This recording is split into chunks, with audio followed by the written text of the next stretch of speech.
Hello friends, my name is Muskan and आप सबका स्वागत है मेरे इस यूट्यूब चैनल पे। तो आज का हमारा दोस्तों टॉपिक है लॉ ऑफ वेरिएबल प्रोपोर्शन। सो ये टॉपिक स्टार्ट करने से पहले मैं आप सबको थैंक यू कहना चाहती हूँ मेरी पिछली वीडियो पर इतना मुझे अप्रिशिएट करने के लिए। Thank you so much.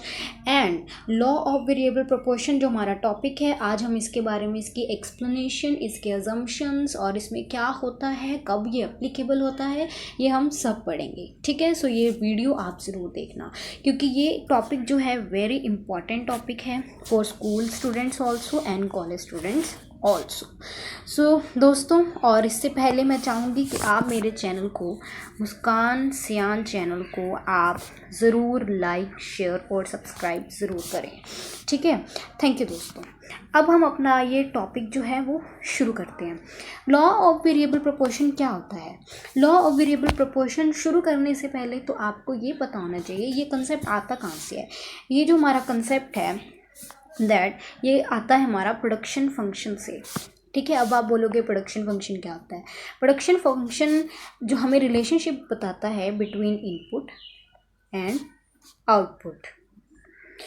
अब आप बोलोगे कि अब इनपुट क्या होता है, आउटपुट क्या होता है?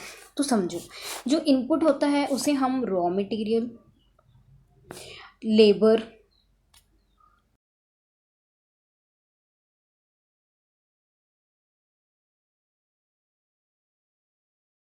एंड लैंड, और आउटपुट हमारी फाइनल प्रोडक्ट होता है। आउटपुट हमारा फाइनल प्रोडक्ट होता है।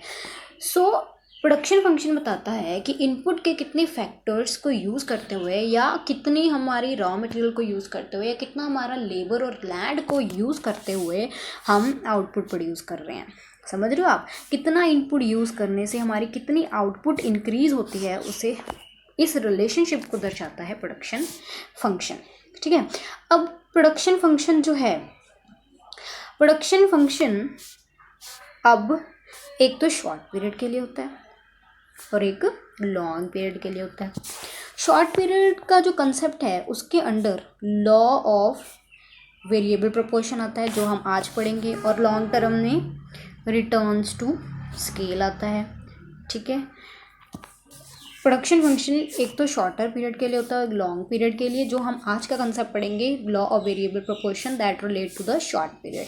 कि शॉर्ट पीरियड में हमारा इनपुट आउटपुट का क्या रिलेशनशिप है, कितनी आउटपुट यूज़ करने से या कितने इनपुट यूज़ करने से हमारा फाइनल प्रोडक्ट या आउटपुट प्रोड्यूस होता है।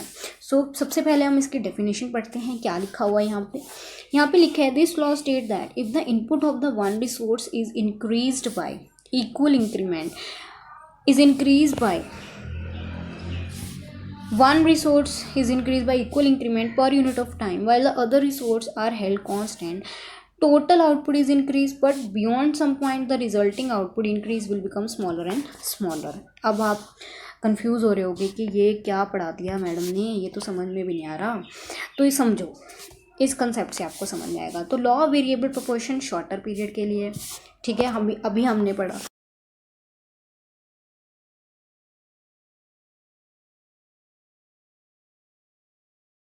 variable proportion, one factor is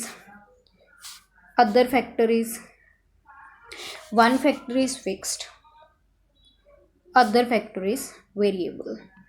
जो फिक्स फैक्टर है वो कभी चेंज नहीं होगा, क्योंकि शॉर्ट पीरियड की बात कर रहे हैं तो फिक्स फैक्टर शॉर्टर पीरियड में चेंज नहीं होगा। और जो अदर फैक्टर है that is variable factor, it will depend upon the level of output. जैसे जैसे हमारी आउटपुट जो है वो इंक्रीज होती जाएगी बाय 1 2 3, देन हमारा वेरिएबल फैक्टर भी 1 2 3 या 2 4 6 के प्रोपोर्शन में चेंज होता जाएगा। अब हमारे लॉ ऑफ वेरिएबल प्रोपोर्शन में किसकी बात की गई है? हमारे लॉ ऑफ वेरिएबल प्रोपोर्शन में किसकी बात की गई? इन्होंने कहा है जो हमारा वन रिसोर्स है ना, हमारा जो वन रिसोर्स है, किससे चेंज करना है? ये तो आपको पता चल गया। किसे चेंज करना है? वेरिएबल फैक्टर को। ठीक है, वेरिएबल फैक्टर को चेंज करना है, तो इसमें जो चेंज होगा ना वो इक्वल इंक्रीमेंट से होगा। यहाँ पढ़ा है ना हमने, इक्वल इंक्रीमेंट से चेंज होगा। इक्वल इंक्रीमेंट मतलब अगर 2 4 एंड 6, 2 और 4 में कितना चेंज है? 2 का। 4 और 6 में कितना चेंज है? 2 का। तो that is the equal increment कि 2 2 के हिसाब से ये इंक्रीज हो रहा है। ठीक है। अगर होता 2, 4 एंड 9 तो यहाँ पे डिफरेंस कितना था 5 का, और पहले में कितना था 2 का। तो इसके हिसाब से चेंज नहीं होना है, इक्वल इंक्रीमेंट के हिसाब से होगा। अगर तो 2 के हिसाब से हमारा वेरिएबल फैक्टर इंक्रीज हो रहा है तो वो 2 के हिसाब से ही होगा, नेक्स्ट टाइम भी 2 के हिसाब से ही होगा। ठीक है, समझ रहे हो आप मेरी बात कि नहीं? ठीक है, अगर आपको नहीं समझ में आ रहा तो आप मुझे कमेंट बॉक्स में पूछ भी सकते हैं। ठीक है, नाउ अभी हमने पढ़ लिया, क्या पढ़ा हमने कि जो हमारा there are 2 factors in a shorter period, ठीक है, that is fixed and variable.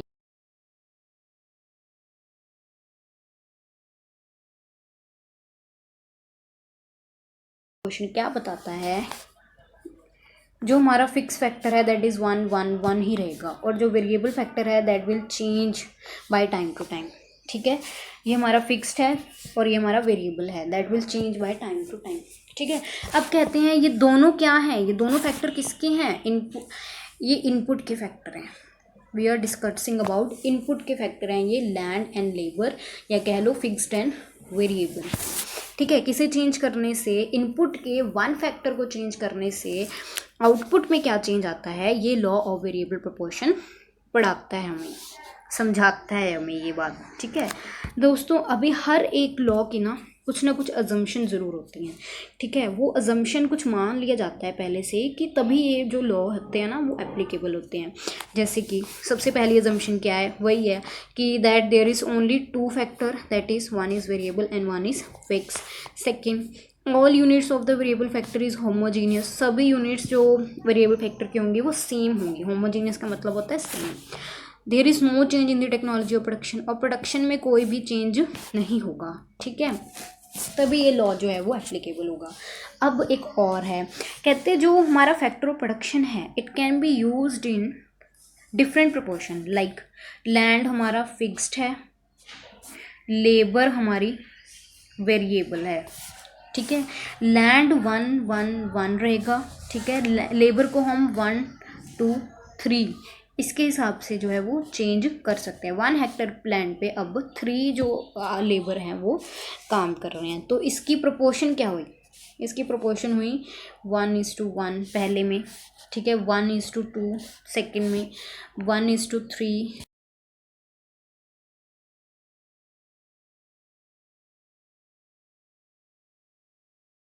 will be fixed, it will never be changed, variable will be varies according to the level of output. तो आई होप आपको assumption तक सब कुछ समझ में आ रहा है। कहीं भी कोई कन्फ्यूज़न हो दोस्तों कमेंट बॉक्स में पूछ लीजिएगा। नाउ अब हम लॉ वेरिएबल प्रोपोर्शन हमें पता चल गया क्या होता है। ठीक है, अब हम पढ़ेंगे विद द डायग्राम कि डायग्रामेटिकली इसका क्या मतलब है। अभी मैंने बताया कि there is a 2 factor of input, that is land जो कि फिक्स है, दैट इज़ लेबर जो कि वेरिएबल है।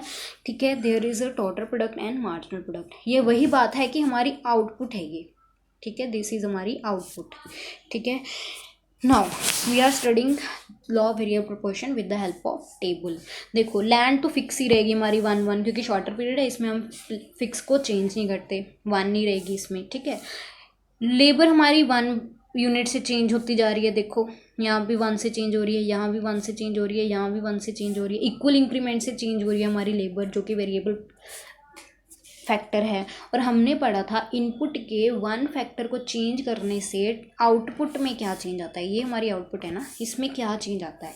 देखो पहले तो जब 1 हेक्टेयर लैंड पे 1 ही लेबर थी, ठीक है, पहले जब 1 हेक्टेयर लैंड पे 1 ही लेबर थी तब हमारी टोटल प्रोडक्ट 2 थी। जब 1 हेक्टेयर लैंड पे हमने 2 लेबर लगाई तो हमारी टोटल प्रोडक्ट बढ़ गई। जब हमने 3 लगाई लेबर 1 ही हेक्टेयर लैंड पे 3 बंदे जब काम कर रहे थे तब हमारी टोटल प्रोडक्ट और बढ़ गई। ठीक है, इससे मार्जिनल प्रोडक्ट भी हमारी इंक्रीज़ हो रही है। जब टोटल प्रोडक्ट इंक्रीज़ हो रहा है तब हमारा मार्जिनल प्रोडक्ट भी इंक्रीज़ हो रहा है। तो ये जो स्टेज है इसे इंक्रीजिंग रेट या इंक्रीजिंग स्टेट बोलते हैं। ठीक है, जहाँ पर एमपी और TP both are increasing. Now in a second stage हमने ये भी पढ़ा था लॉ ऑफ वेरिएबल प्रोपोर्शन में, एट ए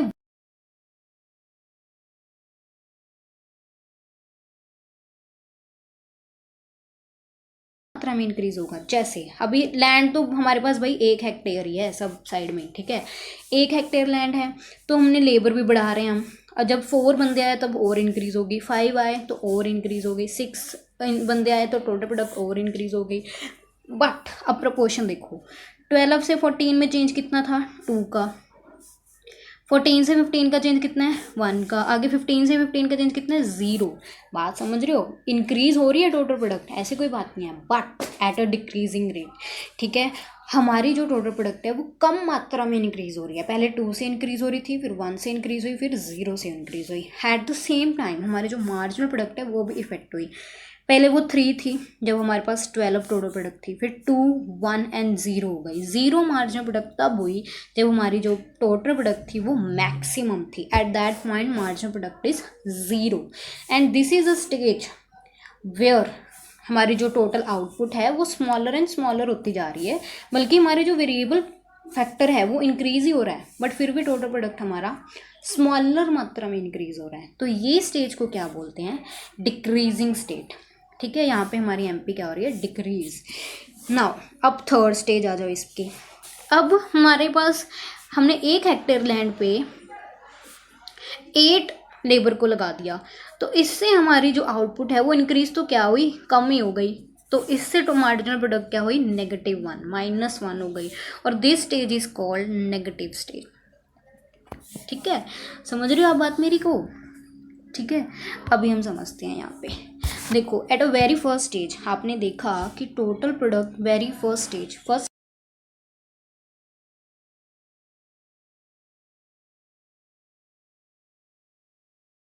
दोनों इंक्रीज हो रहे हैं वेरिएबल फैक्टर के इंक्रीज होने से, क्योंकि फिक्स फैक्टर तो सेम ही है।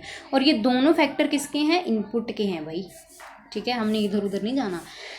ये इंक्रीज हो रहा था 1, 2, 3 से, ये भी इंक्रीज हो रहा था फिर 2, 5, 9 से, और हमारा मार्जिनल प्रोडक्ट भी 2, 3, 4 से इंक्रीज हो रहा था।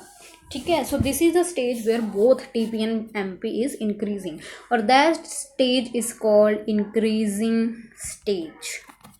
ठीक है, यहाँ तक बात समझ में आ गई।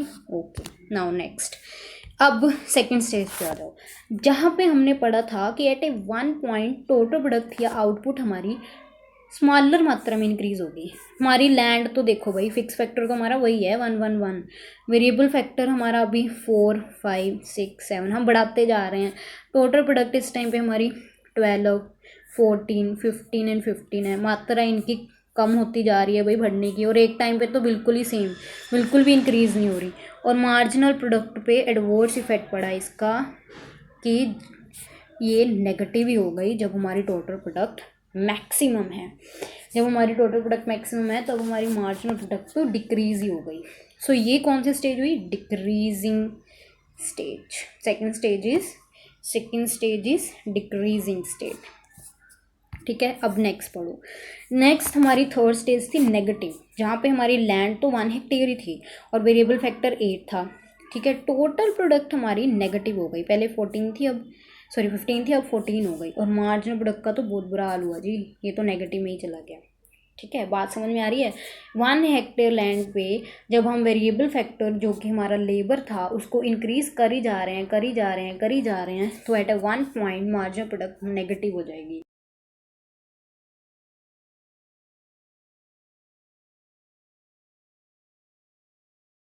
आ गई, आई होप को समझ आई होगी। अब हमने इसे टेबल की मदद से समझ लिया, अब हम इसे डायग्राम की मदद से समझेंगे। तो इसके डायग्राम क्या है, ये आप साइड में जो भी मटेरियल लिखा ना ये आप पढ़ सकते हो। ठीक है, वीडियो पॉज करके। अब मैं आपको बताती हूँ इसके डायग्राम पे क्या फ़र्क होगा। देखो, ऊपर वाली तो टोटल प्रोडक्ट को दर्शाएगी, नीचे वाली को मार्जिनल प्रोडक्ट की कर्व नीचे बनेगी। देखो इसमें क्या है, total product will be increase from 0। पहले वो इंक्रीज़ हो रही थी, दैट पार्ट इंक्रीजिंग, फिर एक 1 टाइम पे वो डिक्रीज़ हो गई। हमने यही पढ़ा था ना, 3 स्टेज थी। अब मार्जिनल प्रोडक्ट जो है हमारी, वो तो पहले तो इंक्रीज़ हो रही थी, और जहाँ पे जो टोटल प्रोडक्ट इंक्रीज़ है ना, वहाँ पे हमारी मार्जिनल प्रोडक्ट नेगेटिव है। वहाँ पे हमारी मार्जिनल प्रोडक्ट नेगेटिव में जाएगी, जहाँ पे टोटल प्रोडक्ट डिक्रीज़ होगी। ठीक है, सो ये वाला जो साइड है ये फर्स्ट स्टेज है हमारी, और ये सेकंड है, और ये थर्ड डिक्रीजिंग वाली या नेगेटिव वाली थर्ड स्टेज है। आई होप आपको ये डायग्राम प्लस टेबल समझ में आया होगा। ठीक है, नाउ अभी आपको कोई भी डाउट है देन आप मेरे मुस्कान सियान चैनल के कमेंट बॉक्स में ज़रूर मुझे बताइएगा। आई होप आपको समझ में आया होगा। लॉ ऑफ वेरिएबल प्रोपोर्शन में शॉर्टर पीरियड है, ठीक है, और यहाँ पे दो फैक्टर होते हैं, फिक्स्ड एंड वेरिएबल। फिक्स को चेंज नहीं कर सकते, वेरिएबल को चेंज कर सकते हैं। वेरिएबल में चेंज आने से हमारी आउटपुट कितनी चेंज हो रही है दैट विल बी डिस्कस्ड, ठीक है, हमने यही डिस्कस किया और इसी से ही 3 स्टेजेस जो हैं 3 स्टेजेस बनी। तो दोस्तों अगर आपको मेरी वीडियो अच्छी लगी हो तो आप मेरी वीडियो को लाइक, सब्सक्राइब एंड शेयर